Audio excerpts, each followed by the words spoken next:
On every map printed in the West, East Germany and Poland were ordinary countries with their own borders and governments. They were nothing of the sort. Hidden inside them, and inside 6 other nations, were whole cities that answered only to Moscow. They were fenced off, run in Russian, and left off the local maps. That was 1989. By the summer of 1994, almost everyone stood empty. We found 10. Stay for number 1, Wünsdorf, the Forbidden City near Berlin, where 75,000 Soviets once lived, and a statue of Lenin still waits in the trees. Number 10, Szentkirályszabadja, Hungary. 20 years ago, this was a working town with a cinema, pubs, and a kindergarten full of children. Today, it is a grid of concrete tower blocks above Lake Balaton. The roofs caved in, birch trees pushing up through the stairwells. The blocks went up in the 1960s and 70s, built largely at Hungarian expense to house the 13th Poltava Guards tank division. Next door sat a Soviet airfield, flying MiG fighters and later a regiment of helicopters. The men here trained for one job. In the event of a war with NATO, their tanks were to roll west towards southern Germany and the plains of northern Italy. Several thousand Russian and Ukrainian soldiers lived behind the fence with their families in a self-contained town that Hungarians were forbidden on paper to enter. For years, the locals assumed the tanks parked at the gate were ornaments. They were not. The withdrawal began quietly in 1988. By 1990, the Soviet presence was finished, and the armor and the missiles were driven out through the forest at night, so that Hungarian troops and Western spy satellites could not count them as they left. The airfield kept going a little longer in Hungarian hands, with a helicopter regiment flying from it until 2004. The barracks town did not. What remains is the largest ghost town in Hungary, a place urban explorers now call the Hungarian Chernobyl. The streets look more like young woodland than a town. Somewhere a school still stands, where the children were taught in Russian, and a theatre slowly loses its roof to the weather. It was abandoned without a single dramatic event. It simply emptied and stayed empty. That is the gentlest story on this list. They get stranger from here. Number 9, Klomino, Poland. A wide street in a pine forest in the northwest, lined with 5-story apartment blocks, every window dark. The last clear landmark is the standing wall of a collapsed cinema, still painted with Soviet slogans. The town began as a German garrison called Westfalenhof, home to a Wehrmacht base, and, during the war, a prisoner of war camp. The Red Army took it in 1945 and renamed it Grodeck. They tore down the parts of the old German base they did not need, and shipped the rubble to Warsaw to help rebuild the city they had watched burn. For the next half a century, the place belonged in practice to the Soviet Union, sitting inside Poland but closed to Poles entirely.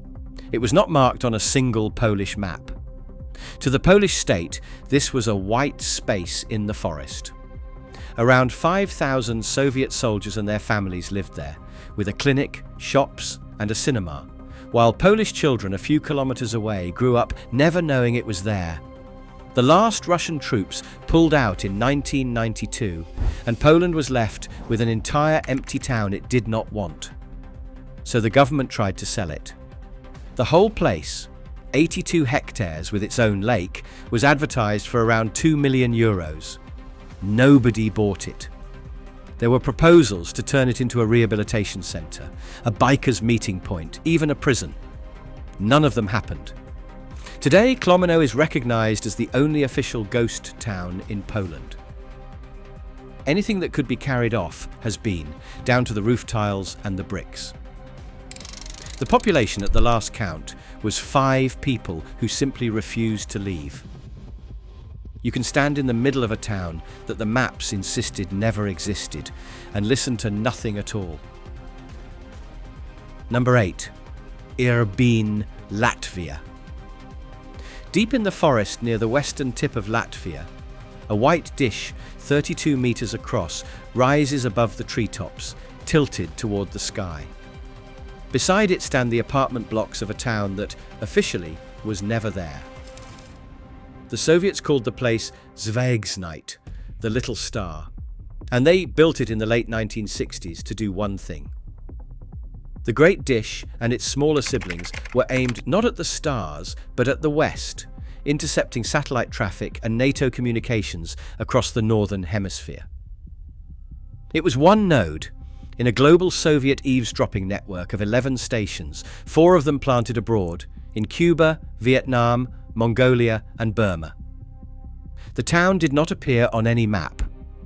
Around 2,000 people lived there, officers and engineers and their families, in a settlement so secret that the Americans did not locate it until around 1980, when a satellite happened to photograph it by chance. When Latvia regained its independence, the Russian military left in 1993, but they did not leave it as they found it. On the way out, they poured acid into the motors that turned the dish, cut the cables, and took every page of documentation with them. The Latvians, who inherited the wreck, faced an almost impossible puzzle, and somehow they solved it. The Great Dish was rebuilt, and the instrument that once eavesdropped on the west is now the largest steerable radio telescope in northern Europe, listening to deep space. The science centre hums away. A few hundred meters into the trees, the town it was built for rots in silence. A spy station turned observatory is a rare thing. A whole town fenced off behind it is rarer still. And the next one was fenced off from the sea. Number 7. Paldiski, Estonia. A flat, wind-swept peninsula on the Gulf of Finland, ringed with crumbling apartment blocks and ending in a lighthouse. On one wall near the shore, someone painted the words, "Welcome to Hell," and it has never been cleaned off. For more than 30 years, no civilians set foot here. Paldiski was the first part of Estonia the Soviet Union ever seized, back in 1939, and its whole population was deported and replaced with Soviet personnel. In 1962, it became the largest nuclear submarine training center in the entire Soviet Union, sealed behind barbed wire and closed to the rest of the country. At its center stood a building the locals called the Pentagon. Inside were 2 full-size submarine hulls built on dry land, each one wrapped around a working nuclear reactor, so that crews could train without ever going to sea. Around 16,000 people lived and worked here. Out on the Pakri Islands, just offshore, the Soviet Air Force practiced its bombing runs. If you are enjoying these, subscribe, because there is a closed Soviet city like this in nearly every country on Europe's eastern half, and we are working through them.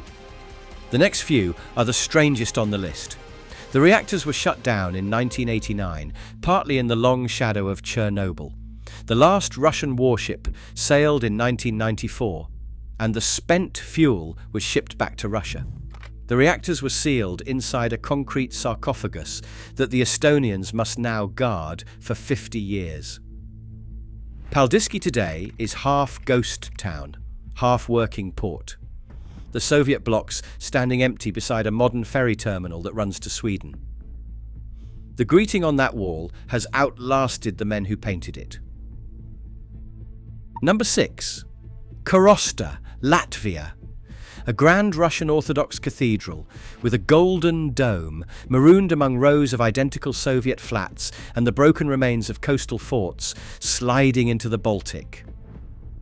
This is the northern third of the city of Liepaja, and for a century it was a place ordinary citizens could not enter. Karosta means war port, and it was built for the Tsar before it was ever Soviet, raised on Bear Coast for Alexander III between 1890 and 1906. After the Second World War, the Red Army turned it into one of its most important submarine bases on the Baltic, home to as many as 30,000 military personnel and their families, with a covered bunker on the canal where the boats could shelter unseen. It was a closed city within a city. Even the people of Liepaja, living right next door, needed a hard-won permit to cross into it. In 1967, the port was shut to all civilian traffic, and the cathedral was stripped of its faith and turned into a sailor's cinema. The last Soviet troops left in 1994, and Karosta became known as one of the most dangerous neighborhoods in Latvia, drained of purpose and full of empty barracks. At its heart sits the old naval prison, where disobedient sailors were once locked up. It is now a museum, and for a fee, you can be checked in as a prisoner for the night, shouted at by guards in Soviet uniform, and made to scrub the floors. People pay to do this. A war port you can now sleep in as a punishment. The Soviet sense of humor, it turns out, has outlived the Soviets. Number 5, Milovice, Czech Republic. Rows of rusting aircraft hangars sit beside a runway, and a short distance through the trees, a sealed town with a name that translates as God's gift. Wild horses graze the old airfield now. In August 1968, 250,000 Warsaw-packed troops poured into Czechoslovakia to crush the Prague Spring. At Milovice, it happened quietly. 2 unmarked planes landed at the airfield. Talks were held with the Czechoslovak commander, and by dawn, Soviet tanks ringed the runway and the base was theirs. It became the headquarters of the entire Central Group of Forces, the largest Soviet base in the country, flying MiG fighters that by the end were the most modern in the Soviet inventory.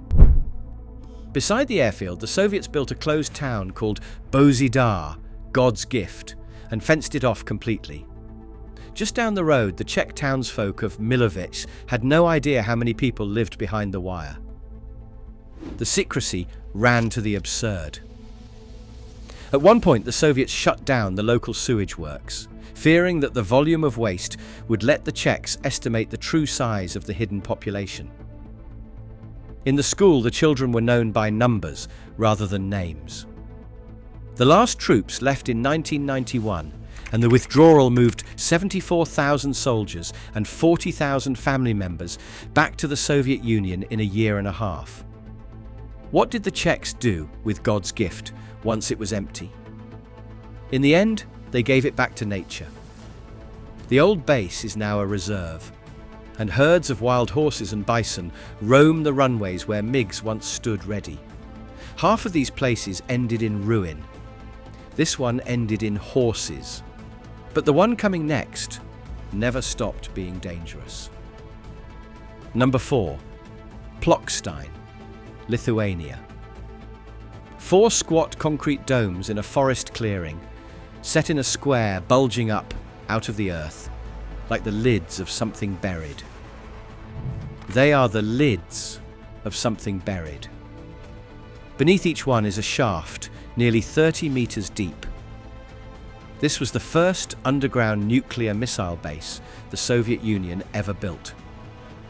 Around 10,000 soldiers dug most of it by hand in secret in the early 1960s. Many of them were brought in from Estonia and Kazakhstan deliberately because they could not speak the local language and so could not talk.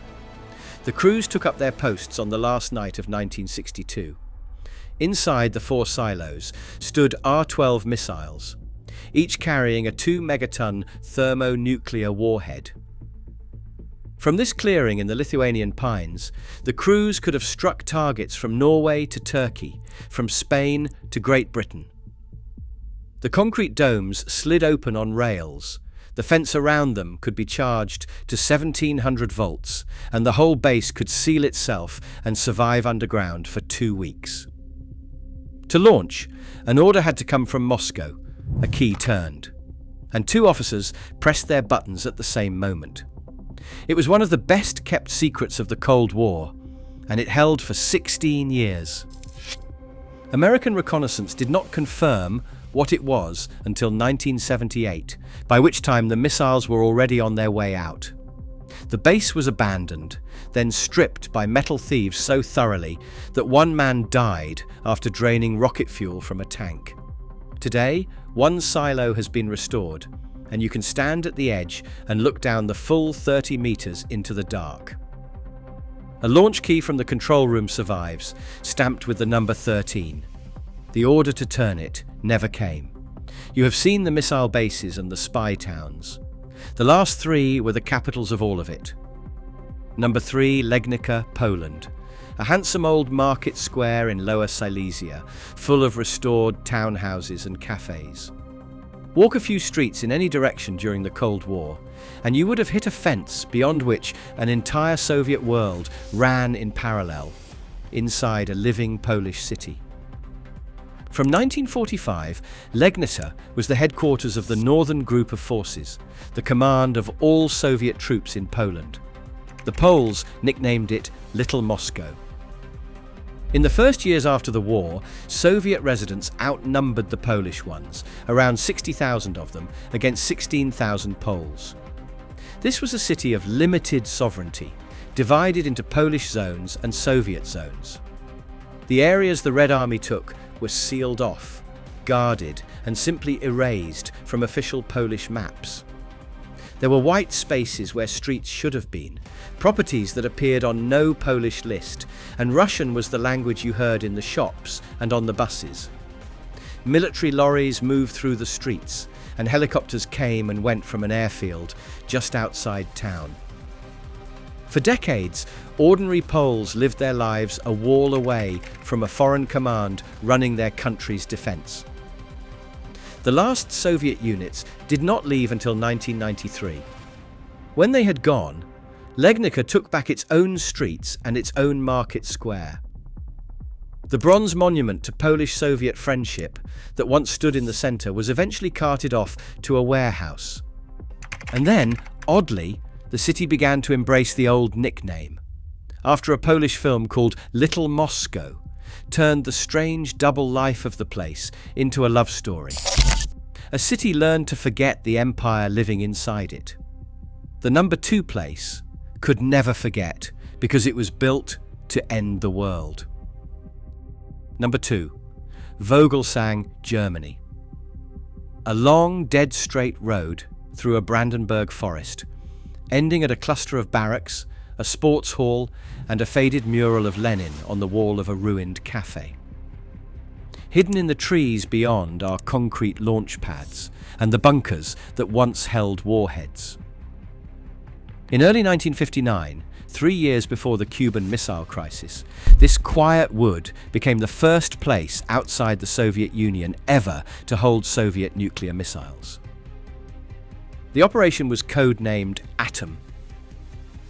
An elite engineer brigade brought the R-5 Pobeda rockets in by train that January, and the warheads followed in April. The missiles here were aimed at Britain and France, and 4 of them were reportedly meant for the missile bases of Norfolk and Lincolnshire. Each warhead carried more than 20 times the force of the bomb dropped on Hiroshima. The East Germans were not told. The missiles were driven in along back roads at night, so that even Germany's own government would not see them arrive. Up to 15,000 Soviet soldiers and civilians lived in the town that grew around the launch site. The nuclear missiles stayed only months before they were quietly withdrawn. A second, even more secret deployment was prepared a few years later, so hidden that the soldiers sent here did not know which country they were being driven into. But the base itself went on, becoming a tank division's home and operating until the very end. The Soviets left in 1994 and sealed the bunkers as they went, which is why so much of it survives. The launch pads are still there in the grass, hard to find now, easy to walk straight past. For a few months in 1959, the road to the end of the world ran through this forest. Almost nobody knew, which brings us, finally, back to the place we started. Number 1, Wünsdorf, Germany. A statue of Lenin stands at the edge of a forest south of Berlin, weather-stained, glowering over an empty parade ground. Behind him stretches a town with schools, shops, a theatre and a swimming pool, every building intact and not a soul inside. This is Wünsdorf, and for nearly 50 years it was the headquarters of all Soviet forces in Germany, the largest Soviet base anywhere outside the Soviet Union itself. Marshal Zhukov took it in April 1945 without a shot because the Germans had already gone, and the Soviet High Command never left. At its height, as many as 75,000 Soviet men, women and children lived here. It had everything they needed because they needed never to leave. There were schools, supermarkets, a hospital, a bakery that turned out 20 tons of bread a day, and a theatre where the Bolshoi sent ballet from Moscow. From 1970, the small station ran a direct train to Moscow every single day, so the soldiers of Little Moscow could travel home to the real one. To the East Germans outside the fence, it was simply Die Verboten Stadt, the Forbidden City. They were not allowed near it. Most of them never saw past the wall, and the Soviets inside, watching the Berlin Wall fall on their televisions in 1989, knew their world was ending. The last train left in 1994. The soldiers took everything that was not nailed down and went home, leaving behind nearly 100,000 rounds of ammunition and 45,000 cubic meters of rubbish in the woods. And they left Lenin. He is still there, at his post, staring out over the parade ground where 75,000 people used to stand. The train to Moscow has not run for 30 years. He is, in a sense, the last loyal resident of the Forbidden City, holding the line for a country that no longer exists. There are places in Europe you cannot visit because they are too sacred. There are places you cannot visit because they are too dangerous. And then there are these, the 10 cities a vanished empire, built, sealed, and walked away from, leaving the doors open and the lights off. 10 of them today, in 8 countries. And these are only the ones we could get into. There are more of them out there, in the forests and on the coasts, quietly coming apart. Subscribe, and we will find the next 10 together. Thank you.